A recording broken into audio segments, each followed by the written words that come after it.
আফগানিস্তানের তালেবান সরকার আবারও চাঞ্চল্যকর এক সিদ্ধান্ত নিয়ে বিশ্বজুড়ে আলোচনার জন্ম দিয়েছে। এবার তাদের নিশানায় স্মার্টফোন। আর এবার শুধু সাধারণ কোনো নির্দেশনা নয়, তালেবান সরকার এমন এক আদেশ জারি করেছে যার মাধ্যমে আফগানিস্তানের সরকারি কর্মকর্তা থেকে শুরু করে নিম্নপদস্থ কর্মচারী, এমনকি সাধারণ মুজাহিদিন পর্যন্ত কেউই স্মার্টফোন ব্যবহার করতে পারবেন না। আর যদি কেউ এই নির্দেশ অমান্য করে তাহলে শুধু ফোন বাজেয়াপ্তই নয়, সেখানেই ভেঙে ফেলা হবে তার ডিভাইস, পাশাপাশি দেয়া হবে শরিয়া ও আইনি শাস্তি।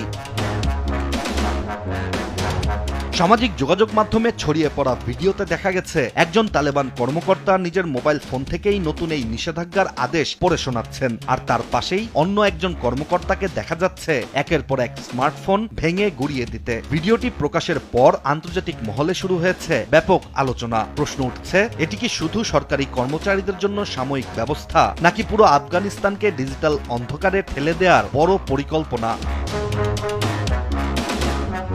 তালেবানের সামরিক আদালতে জারি করা নির্দেশ অনুযায়ী এই নিষেধাজ্ঞা কার্যকর হয়েছে তাৎক্ষণিকভাবে। তবে আন্তর্জাতিক গণমাধ্যমের তথ্য বলছে বাস্তবে এর প্রয়োগ এক এক জায়গায় এক এক রকম। কোথাও শুধু সরকারি কর্মচারীদের ওপর সীমাবদ্ধ রাখা হয়েছে, আবার কোথাও নারী, শিক্ষক, শিক্ষার্থী, এমনকি স্বাস্থ্যকর্মীদেরও স্মার্টফোন ব্যবহারে বাধা দেওয়া হচ্ছে।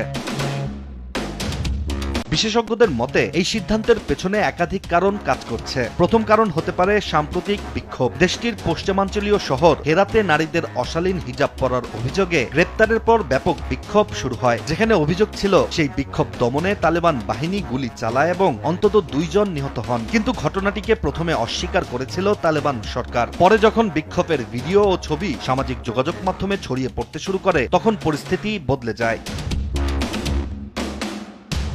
হেরাতের সেই ভিডিওগুলোই তালেবান নেতৃত্বকে গভীরভাবে উদ্বিগ্ন করেছে, কারণ ডিজিটাল যুগে কোনো ঘটনা গোপন রাখা আগের মতো সহজ নয়। কয়েক মিনিটের মধ্যেই একটি ভিডিও দেশ ছাড়িয়ে আন্তর্জাতিক সংবাদ মাধ্যমেও পৌঁছে যেতে পারে, আর সেটি হয়তো এখন তালেবান সরকারের সবচেয়ে বড় মাথাব্যথা।